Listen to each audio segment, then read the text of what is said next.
ये देखिए गाइस, हम चिकन ले आए हैं। अब हम पापा से फरमाइश करेंगे कि हमें चिकन रोस्ट बना दें। चलें, पापा को पता नहीं कि चिकन आई है।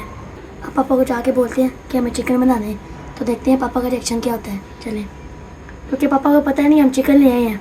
चलो आ जाओ, चलते हैं।